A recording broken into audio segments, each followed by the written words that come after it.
Hello, everyone. Welcome to another episode of OpsCast, brought to you by marketingops.com, powered by all the Mo pros out there. I am your host, Michael Hartmann, and I am joined by neither of my co-hosts today, as we're getting close to the end of 2025.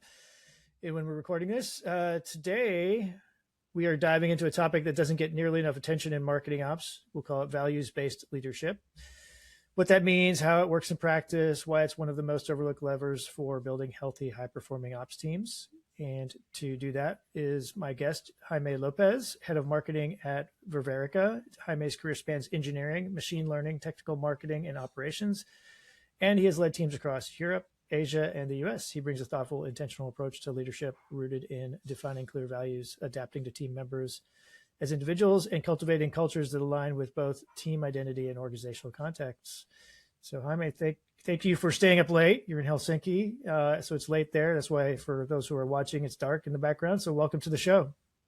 Thank you, Mike. It's a pleasure to be here with you today. A long-time reader and participant in the Ops community. It's such a great opportunity. Thanks for having me. Yeah, we were just talking before this about why it's so dark in your background, and I think you're one of the few people I talk to when I say, "Well, pretty soon it's going to be changing." When the solstice is. Can't wait for it. Yeah. It's like 4 days. I can't wait to be on the other side of it. Yeah, it's a little different here. Even my mother-in-law is visiting right now from Northern California, and even just there to Dallas, like the difference in amount of sunlight we get is significant. I've forgotten what it's like to be in a real winter. I grew up in Minnesota, so probably maybe close to where Helsinki is. I don't know. Yeah, well, Helsinki is at the same latitude as Anchorage, so it's pretty close. Maybe a little bit. You're maybe a little farther north. Yeah, so. But the kind of winters that you get in Minnesota and North Dakota, Wisconsin, is pretty similar to winter we get here in Finland. Okay, well, yeah, like I said, it's been long enough for me. I don't think I could take a real one anymore. So. Well, okay, so maybe let's start. I gave a brief overview of your career. Maybe that is a good place to start with some context. So you mentioned You were in engineering, machine learning, you did marketing ops, now you're in senior leadership. I'm curious, maybe if there's any key moments that are important there, talk about those, but think about how has that shaped your approach to leading and leading teams? Yeah, I think it's a great question to start with. It definitely has shaped my approach to leading teams and to working as a whole. Sometimes at work, colleagues jokingly call me a recovering engineer. Now I work with not with machines, but with people and systems. But they in a sense, are also a very, very complex machine. And I love getting to understand the problem at its core, at its root cause, which is what engineering, in a sense, teaches you to do. And also to find elegant solutions for the problem. And an elegant solution typically is one that doesn't use all the resources available everywhere in the world, but as little as possible to make it work and work reliably. Mm-hmm. And work with people. Sorry, so I often see people, in my, maybe it's an opinion thing, mix up elegant with clever. And to me, clever is not a good thing. I don't use it complimentary. Right, it depends. I think that sometimes those two are aligned and sometimes they're not. If you use wits or a clever solution to kind of build something greater, better, awesome. Yeah. If you use your wits to build something that either profits off of somebody else's work or kind of basically it's a net negative, then I don't agree with clever in a sense. Okay. Sorry, I didn't mean to interrupt, but I did anyway. No worries, not at all. This is a conversation. Yeah. But so you were in the middle, though, of kind of describing that engineering experience, which I also have somewhat in the way distance past. So it sounds like that was a way, you've thought about that system thinking kind of model to how you think about leading too. Is that a fair way of saying it? Yeah, that's where I was going. It applies in the sense that when I'm trying to think in systems or how to make this system work, I want to have a set of ground rules or principles that I can kind of fall back on. If I'm doing kind of fluid dynamics, those principles are going to be Navier-Stokes equations. If I'm working with people, those are kind of what we call principles. And in each team, they're going to be different.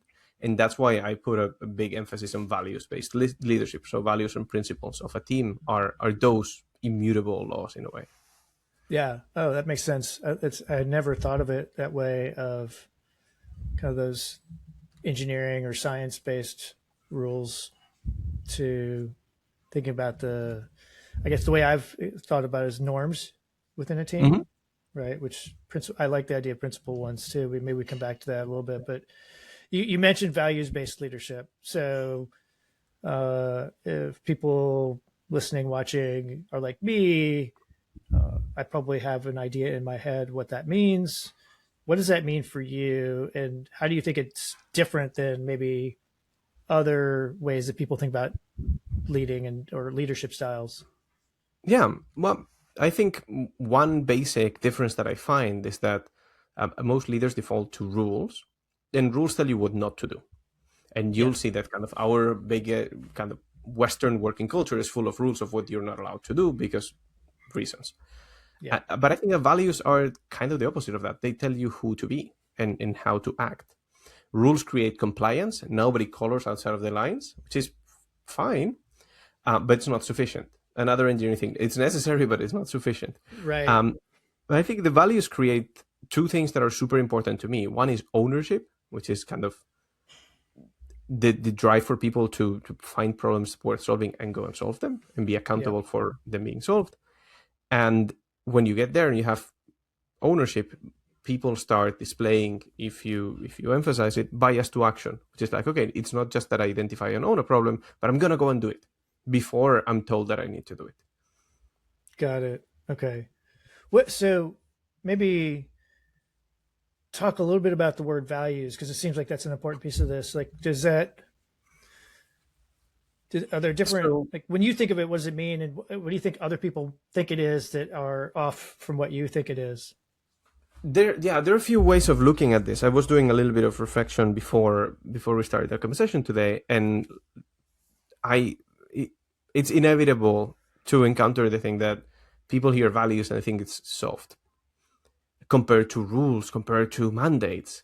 Right. I think that's backwards. To give you a hypothesis or an example, I think it takes more courage to fire someone or not hire someone for values misalignment than for missing a number. Um, it requires you to be very strong in what you believe in and why. And also, some people think, or that has happened to me during my career, um, people think that compared to mandates or directives, that values slow you down. I don't think that's the case. I think they actually speed you up because people second guess less. They have a clear path for what I should do instead Yeah. of what I should not do. Yeah. Faster decisions, less escalation, more ownership, more bias to action. Yeah. Yeah. It feels like. So let me run one by you. So one of the principles I like to have as a leader is, and really this is not just leadership, but in general, right? Don't assume the best intent, Yeah, right? I think, is that the kind of thing you would have as a value? So that way, like when there's conflict, right, you don't assume the other person's got ill intent. that's something that I would take as a value, and that might very well be a team value or something that you intentionally or you all agree as a team that we want to operate in this way. Yeah. Um, it's part of the OS of the operating system that when I encounter this, my default will be to assume good intent. Um, Yeah. I think that there's another layer to it. Like you can have values as a person and you can have values as a team, and those have to be aligned, but don't necessarily have to overlap 100%. Sure. The reason I brought that one up particular is I've seen this a couple of times recently, uh, on Instagram or somewhere. I don't remember where. Somebody who talked to, I haven't seen the movie Inglorious Bastards for whatever reason. I just haven't seen it. But there's, I guess, the character, the German main character is German. They were interviewing the actor about, like, how did you play someone so evil? Mm, And he was sort of stunned. And what the implication was that whoever was interviewing, it might have been Simon Sinek, was that, like, the people who are come across as evil, they don't think of themselves as being evil, right? So no, this is why, like, assuming that intent is a dangerous thing to do. I think so. I think it is dangerous, and it already puts you and the whole situation on the defensive, which is Yeah. rarely a good frame to achieve big things. Interesting. Okay, I like that. Okay, so when we talked before, it, maybe this ties this in with your idea that it doesn't having a values based team and organization leadership style doesn't slow you down, because I could see that being the perception. You mentioned that being intentional about this stuff Yeah. is, and maybe is that like, how do you fit that piece into it, into like making sure that you mentioned hiring practices and making changes and having tough conversations. Is that part of the intentionality, and do you think that's part of how you generate that ability to move quickly still? It most certainly is. I think intentionality is the key to this. If you can just kind of let it organically happen, it might go in the direction you want. It might go in the complete opposite or in no direction in particular. So intentionality is what's going to make that difference in it kind of actually going somewhere. And it comes up in all those situations you mentioned. When you're hiring, what do we hire for? Or what are the things that are going to be absolute no-nos for kind of somebody coming into us? When we promote, when we evaluate performance, if you have values, or if values are an important part of who you are as a company and a team, the question is not just going to be, did I hit the number or the objective? It's like, would I do it again in the same way? Right. Like, is the way I achieved or didn't achieve the goal okay or not? Yeah. It's I think the variant I have used in the past is that culture happens, and whether you are intentional about it or not. And so if you want True. to have a culture that supports the values that you want to be a part of the team, then you need to intentionally reinforce the behaviors that support those values and not celebrate the ones that don't. And I would go a bit further, and this is the one type probably in the whole conversation where I'm going to use the verb to punish, but punish things that are antithetic to those values. Yeah. Yeah. I mean, I can't remember, there's probably multiple people who I've seen do this publicly, where they say, like, we have, you can call it whatever you want, but like the no assholes rule, right? So you may be meeting, to your point, right? You may be meeting your numbers, blowing it out of the water as a salesperson. I don't want to pick on sales, but just that's an easy one to target, just because it's highly visible when people make their numbers or not. We are always the target of everything sales has to say, so I refuse to engage in that. I'm not gonna say it's the target of any. But I think my point is like, I mean, I like to be clear. So you could have a culture that says that's what we want. We want people to be aggressive and asshole-ish or whatever, right? I don't necessarily think that's necessarily a bad thing on its face. It's not the kind of place I want to be. Agree. But I think you have a really good example in corporate literature, which is Enron. Yeah. They had a very intentional culture, just one where probably you and I wouldn't want to work at, but plenty of people did want to work there and thrive professionally there until they didn't. Yeah. What was that? That was the one where, what was it? They they were regularly cutting the bottom 10% performers or something like that. Didn't really matter. Yeah. And kind of in their case, it was about aggressiveness and kind of profit above everything, which ended up rewarding corporate fraud and different kind of financial crimes. It's a shame that it ended up like that. I'm sure that there are high performance cultures, and I hope we can build one where you can incentivize people being aggressive and taking risk without being a criminal or an asshole to each other. Yeah. Well, and this is kind of a point I've made to people before, is like, I don't necessarily believe there's a good or bad culture. I do think there's better or worse culture fits than there are. Like, so yeah. I mean, you wouldn't want a high performance aggressive culture in a nonprofit, probably. Probably not. Right? It depends on what the nonprofit was about. Yeah. But I mean, I could see arguments either way on that. And my wife happens to be in the nonprofit world, so I know that area well. See, my dog agrees. But I think that intentionality is also, like, I think so for me, I'm at this point in my career where I don't want to work with assholes. I want to work with smart people who do a good thing. And so a big part of when I'm looking at opportunities, or when I have in the past several years, a big part of what I'm trying to do is uncover the way that the culture, what like probably values is the way to put it, but like what are the norms that are expected, in particular things like conflict resolution and decision making and that kind of stuff that are important to me. So I think that's like, to me, there's a leadership part of it within the organization, and then I feel like the hiring process has been broken for a long time, right? I thought when you said, right, rules tell you what not to do, I think job descriptions do the same thing. True. In a I lot of agree. places. And I think there's a lot, I think there would be a lot of benefit for people focusing on not only skills and experience matches, but also the values and norms and cultural fit pieces, which don't seem to get, in a lot of places I've seen, they don't really spend a lot of time on that. That is true. I think that it is growing a little bit. I don't know if we'll now see a little bit of a setback with how kind of HR practices have had a setback in the past couple of years. But I saw some encouraging signs back in 2021, 2023, of companies that I work at and work with having a very clear place for a values interview in their interview process.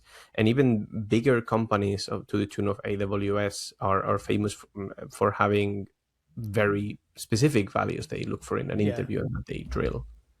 And you might be an amazing technical performer, but if your core value doesn't align with frugality, then you probably won't have a job at AWS. Yeah, makes sense. Okay, well let's say I think we're on the same page, values based, cultural fits, etc.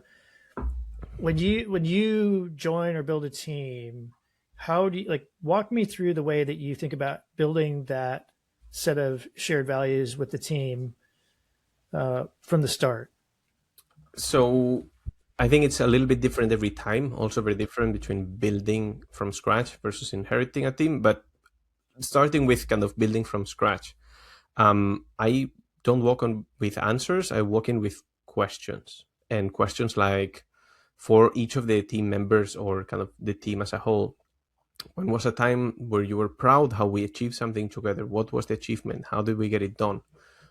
When were you disappointed or embarrassed on how you individually on a one-on-one or your team perform or missed something? And the values start to come from those stories. I tend to aim to towards 3 or 4 values. More than that, probably it's an overkill. Yeah. But it has to be something that the team can feel their own and recite. So I don't select them. We workshop them. There's a structured framework for this. I'm sure there are multiple. At least I use one. And you start then, like after you've debated this in a team, you write them on a Post-it or a piece of paper or on a blackboard. You start clustering them, and it's like, okay, what is common to all of these? What is one value or word that represents all of these situations? Is it trust, which is a common one, at least in my team? Is it people first? And then kind of you basically go at it and have different discussions until you coalesce on those 3 or 4 things that everybody feels like they represent not just how they work, but how the team wins. And once you do that, how do you then make sure that's shared across the team? And maybe I'm making an assumption here that you do that with, say, initial set of leaders in the team as opposed to the full team, but either way. So since the starting point is that they come organically from the team, then kind of the question becomes, is everybody in the team kind of in agreement with this? Or is this in contradiction with anybody's values? And often the answer is no, but if the answer is yes, kind of we try to figure out, okay, is there an alternative to this that we actually all feel aligned? An example of that is abundance. I remember, like at a team I led a few years ago, a person had a very specific view of what abundance meant for them. It was Yeah. completely misaligned with what abundance meant for the rest. So we Ah, had to figure out, like, okay, what does this mean for you, and why? What is an alternative that can actually convey the same value to you without maybe being in opposition to what the team feels? got it. So does this kind of go from this word cloud thing down to, I mean, do you get to where you have 4 or 5, like literally Yeah, work. words or short phrases that represent those core Yes. values? Yeah. So I've done something like that. I think I'm with you on the 3 to 4. I think the one I'm thinking of in particular, I think we had 5 norms. 5 Mm. is probably about as much as I would go. And we literally, this in that case, we did it more with the leadership team, and then it got cascaded out to the rest of the organization. But we literally created like a 1 slide thing that people could, and we handed out printouts of it, and people. This is when we were in the office, where you could put it up at your desk, so it was kind of in front of you all the time, and I really liked that. And then on top of that, as we would have, say, all hands meetings or something, that would be one of the things that would come up every time. Right? We would talk about, here's Yeah. our expected norms of how we're going to work with each other. And I think it was really, it's one of those places where I look back and I go, like, I still have lots of really good friends. We had challenges, we didn't always agree, but I still would count those people as good friends. Yeah, I understand, or I can relate to that and understand why. And in your case, the norms, which probably are very close to kind of what I use as values, um, what they do is they serve as an instruction manual for, like, how do I work with this team? And that eliminates a lot of friction, which allows you to actually have fun, a time Yeah. at work, or make friends at work. And also it kind of eliminates misunderstandings. Like, if I know that this team's value is speed over quality, hell, then I know how to start working with them. I'm not going to hammer them about, like, why is this comma out of position? I know you value speed. You struck a chord with me, so I'm going to let that go. Comma out of position. Okay. Okay. So you touched on this just briefly. I don't even know if but you talked about kind of each team is different. So Yeah, is that because, I mean, which I think I inherently agree with, but why do you think that is? I think fundamentally the individuals are different, and the leadership and leadership styles are different. And that naturally will kind of make different sets of values grow. And as long as all can coexist and don't kind of oppose each other, I think it's something to celebrate, not to oppose. I wouldn't want to work with 5 clones of myself. It would be horrible. No, I mean, one of the values I have is I really, how have I put it before? I want to encourage vigorous debate, right, to a point, right? Because I think that, and that includes encouraging people to disagree with me, which I think a lot of people are not I comfortable couldn't with. agree more. Yeah, it's not an easy thing to do, but to me, it's something to celebrate, and I have celebrated that before. And I Okay, think we so, play a go really ahead. important, sorry to interrupt, we play a really important role as leaders in going and celebrating these things in public when people live the values, and going Yeah, on the Slack general channel and saying, hey, everybody, I think this was a great example of how this person disagreed with me. yeah, I'm 100% in agreement there. I think that's a huge. I mean, it's another example. If that is one of your values as a Mm-hmm. team, right? In my opinion, you have to celebrate that when it happens.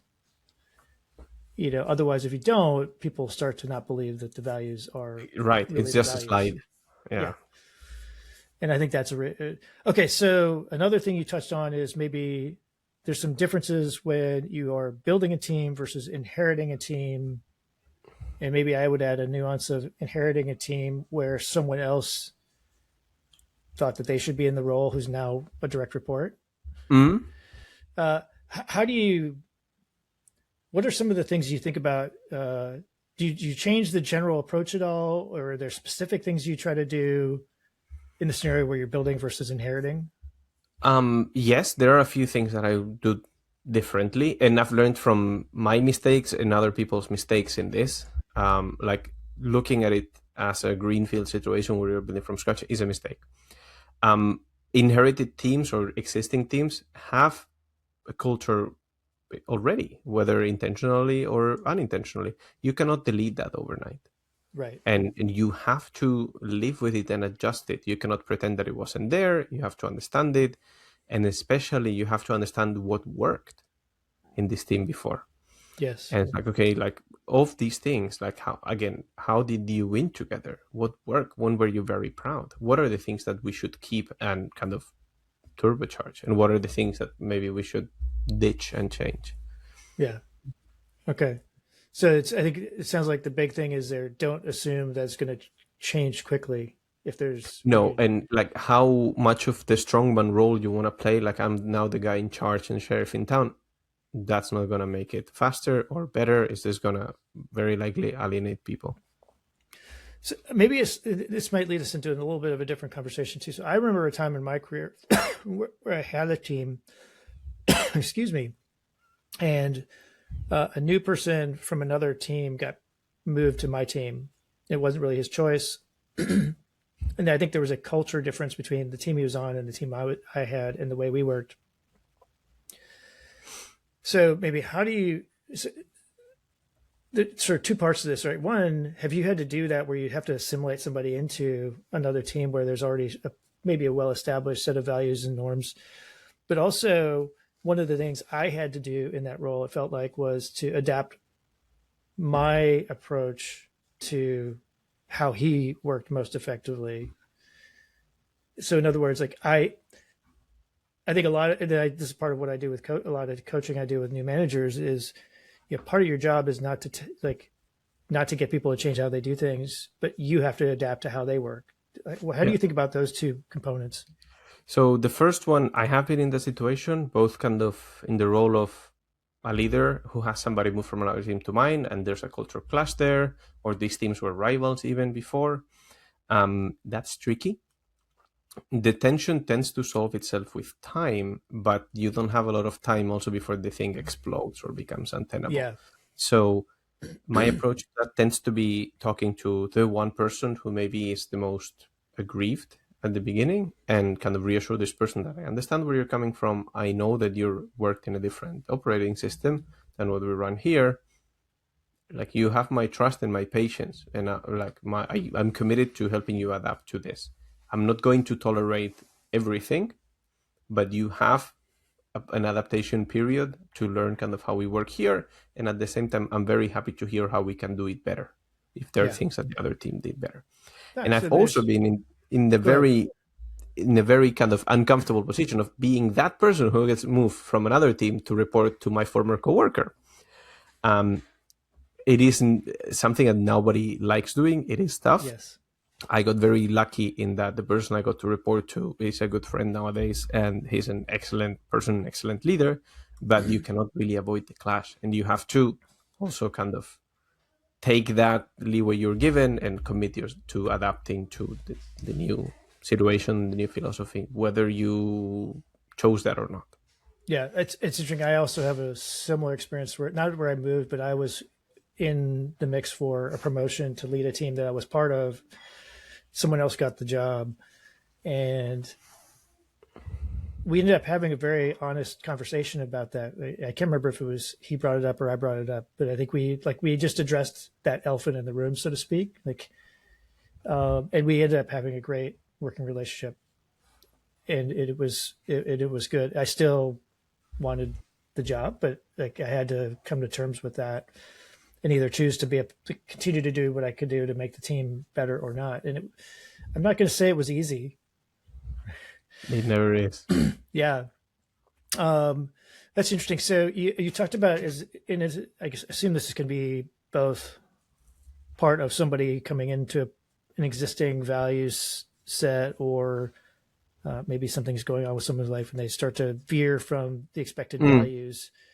How do you, and you kind of touched on this a little bit, but how do you address that? Right. I mean, that, like what I just talked about, like this, there's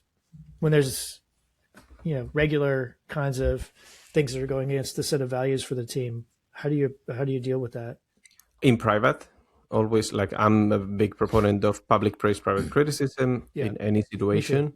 and kind of being very clear about like, this is not my feelings that were hurt. This goes against the charter that we all agreed together and that you agreed to. Yeah. Why? What prompted this action or this reaction? Is something more important than the values? If it is, tell me. We'll figure out why and whether the values need to be changed. But that exercise of reflection most of the time is enough. And if it isn't, then it's a continued conversation that we're going to have in our one-on-ones, and that might come up in a performance review. Like, great, like you did your deliverables, but you also kind of hindered the team in this and this way. Please adjust your way of working. So it's interesting to me. There's been a theme, I think, in the way you've described things, and you even used one of the words, which is, I think a lot of this depends on trust. Right? I think trust that people are going to support each other, that you're going to support the values, you're going to hold people accountable, but you're going to do it in a respectful way. The other, and this is a really, really, I think, an important skill for people to learn, is asking good questions and then shutting up and listening. Right? You talked about that, right? Because what went off in my head when you were describing a scenario like that is, I think we all believe that people have this wall between work and personal life, right? It's especially a very Western thing. Maybe it's even more so in other parts of the world. But I think one of the things that COVID and all the lockdowns revealed is that it's absolutely not true. It's never been true, probably ever, but it really revealed it, I think, and put a light on it. And so one of the things I've found is that sometimes there's stuff going on in someone's outside of work, and they can't help but bring it into work. And it's really that, and providing that opportunity to bring that out. Not everybody's comfortable with it, but they've got to trust you to share that. I think there are ways that we can do, or things that we can do as leaders to ease that. And this I learned from like an old colleague who's now doing something completely different, Matti, brilliant person. He always told us and his team that first take care of yourself, second you take care of your loved ones, and only then you take care of work. If 1 and 2 are not in order, there's no way you can do number 3. So he created an environment of trust where we could say, hey, this is wrong. Or he would even say, like, I don't need to know what is wrong. Just tell me, like, something in my personal life, my health, my loved one's health, my dog, and I cannot perform. We'll find a way to give you the space to deliver, since you have shown commitment, and because I know you'll show commitment. And when the team needs you, you are there. When you need it, the team is there for you. I've even had scenarios. I'm all with that, like letting people like be honest with you. And one of the things I also tell them is, particularly if I think it's going to have maybe even moderately short-term, moderately long mid-term impacts to the team or ability to execute or whatever, is, let's say it's a health thing. I will ask them, are you okay with me? Like, I will explicitly ask them, are you okay with me sharing this with my boss or with HR or with, like, right? And if they say no, I will do my best to honor that.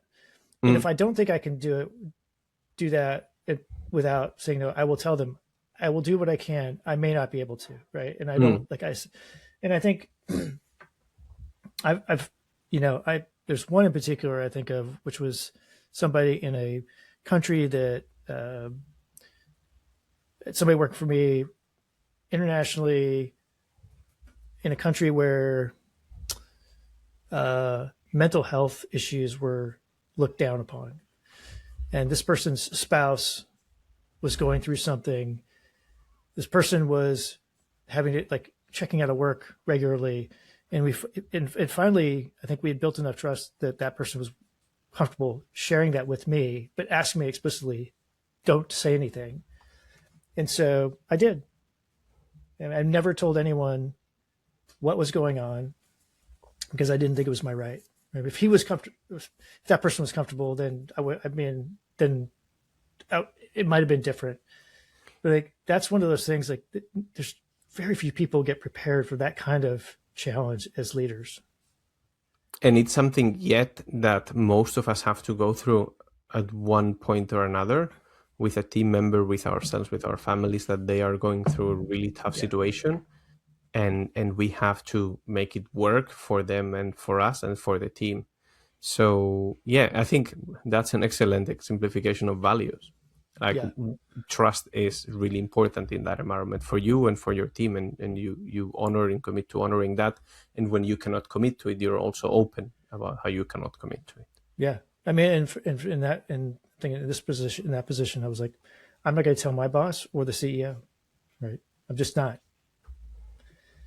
Yeah. I will tell them as much as they need to know about what the impact is and what we're going to do to try to address it. But otherwise, they don't need to know. They don't need to know, and that's fair. Like, we don't need to know, in a sense. Kind of, it sounds very transactional, but when we work and when we build a team, in most of the situations, we are renting somebody's brain for 8 hours a day, not for the rest. It's a good way of So putting it. I feel like we need to let our people have their life and their own complete persons. As you said, COVID showed that to us, that their Yeah. family members, their pet, their delivery driver comes through. It's a complete person, and we Yeah. only have a share of that. We cannot monopolize everything in the life of our team members. It won't be good for them for sure, but it also won't be good for us. One exception, if that's the cultural norm that everyone agrees to, then that's okay. Yeah, hell, you have, like, I work with colleagues in India where, like, the 996 work life is very common and adhered to, and now you see that popping up in the West Coast again. Yeah, if that's the norm, and if it works for everybody there, it self So be selects it. for people who want to do that. Absolutely. Yep. I'm a big believer in that. See, you and I both have worked with teams internationally. Maybe this is are there generalizations that you can find you can see that you've seen across, say, the Americas versus Europe versus Asia? Um, it's such a dangerous game to play. Generalization one. Okay, I'll start by saying, like, I don't see, and I don't, honestly, in the deep of my heart, I don't think that any of the cultures is superior to the other, Agreed. nor trying to impose your culture onto somebody else's culture is a good idea. Also agree. Um, I think that they are better, or like more suited to specific situations. Something that I find often with my East Asian colleagues, they're very much not short-term oriented. They're quality and long-term oriented, Yeah. which makes them really good at building a strategy for how to grow this company in the next 10 years. But there's probably not the same skill set you want if your whole focus is delivering the next quarter earnings. Yep. It's interesting. So for me, Asia, what I think about is how important relationships are. Yeah. And I think about a time where two different companies where I worked with a lot of people, and Japan happens to come to mind, and how our relationship, our ability to work together changed after we had met in person. I would You know, agree. Like, yeah, it's a step change. yeah, and I think that generally is true across cultures, but it feels like that's a culture. Those are cultures. I'm over generalizing because I think there's a lot of nuance to all the different Asian countries, but I think in general, like relationships are critical there, in understanding how they're connected and all that. So that's been interesting from my standpoint, because to your point, like, I don't know that there's a culture that's better or worse. I think it's good to recognize the differences. Yeah, I completely agree. And as you said, that managers have to adjust to their people, which I 100% Yeah, kind of submit to. We also have to sign to the cultures that we work with, or sorry, have to adjust to the cultures that we work with. And for example, kind of working with Asian colleagues, you can see that you might think that in our Western European American culture, you meet somebody at a conference or have a dinner, it's one more person, one more potential customer. That is not true in reverse. They, like, you will be a big thing for them, that this yeah, person has sat down with me for dinner and invested their precious little time into yeah, hearing me out and having a conversation. carries a lot of weight. So we have to respect that, and we have to kind of give it the weight that it has for people who have grown in those cultures. Yeah, it's really, that's an interesting nuance. Yeah. Well, I think the point here for everybody who's watching or listening is that if you are, particularly if you're in a leadership role and you have people in multiple cultural, globally, right, you be cognizant of that, and probably And don't do it's what I your did. job I as think, a leader to yeah, address that. I made generalizations about teams that I worked with in certain areas, and once I got to know them, I found that many of my assumptions were not valid. which I think this is another key point for all this, right? I think this is a subtle thing, but I'm noticing it in our conversation here very regularly, is that you got to be open to changing your mind, which is funny because, well, like I think about the U.S. political scenario, right, where people are criticized widely for changing their positions on topics, and I'm like, I actually think that's a sign of maturity. Yeah, I absolutely agree with that. It's maturity. It's kind of emotional intelligence. Yeah. That brings me back to a situation at a company I used to work where they tried to basically copy paste the values of a very large company. And one of those was being right, or being right often. And I remember having a very lively discussion that, in my opinion and that of other leaders, being right is not a value. I don't care if my people are wrong, as long as they say, like, hey, you're right, I got it wrong, and this is the data that says why I'm wrong. Yeah. I'm going to pivot. I'd much prefer that than people getting kind of calcified and like, this is the way that things should be done. So, Yeah. yeah, this is politics. I mean, I tell people my goal is to be, because I think I'm a generally smart person and make good decisions, but my goal is to be confident but humble, right? In other words, humble, not so That's a much great combination. downplaying but being open to the idea that I could be wrong about something. Mm-hmm. Strong opinions loosely held. Yeah, exactly. Yeah, exactly. I've heard that.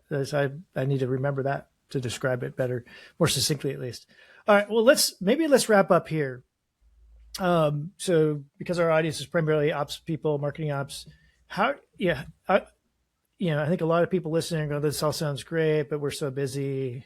Ops is we've got to deliver so much stuff. We already don't have enough time. How do you think this a values-based approach would help them in terms of morale, performance, reputation? Pick the variant there.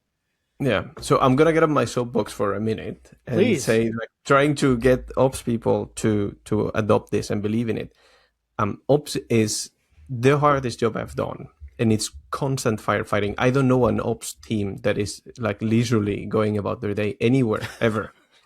And I think that that's exactly where values matter the most. When everything is burning, you need that framework to make decisions that doesn't require like a committee of 10 to make the decision.